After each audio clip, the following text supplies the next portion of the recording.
सोलापूर जिल्ह्यातील शेतकऱ्यांसाठी दिलासादायक बातमी.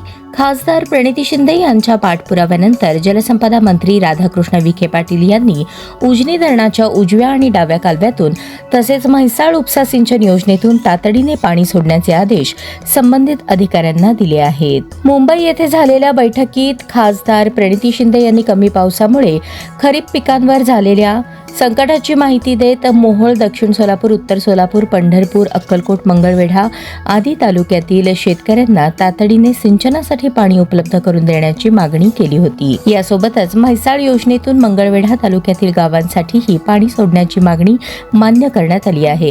तसेच पंढरपूर तालुक्यातील तारापूर येथे भीमा नदीवर नवीन बंधारा बांधण्याच्या प्रस्तावालाही सकारात्मक प्रतिसाद देण्यात आला. बैठकीत भीमा नदीवरील विद्यमान बंधाऱ्यांचे आधुनिक बॅरेजमध्ये रूपांतर करण्यासाठी तातडीने सर्वेक्षण करण्याचा निर्णय घेण्यात आला.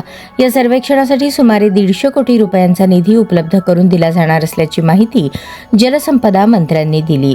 याशिवाय जलसंपदा विभागाचे मुख्य अभियंता कार्यालय पुण्याहून सोलापुरात स्थलांतरित करण्यात येणार असून 24 जुलै रोजी त्याचे उद्घाटन होणार असल्याची घोषणाही यावेळी करण्यात आली. या निर्णयामुळे सोलापूर जिल्ह्यातील शेतकऱ्यांना तातडीचा दिलासा मिळण्याबरोबरच दीर्घकालीन जलसुरक्षेलाही मोठी चालना मिळणार आहे.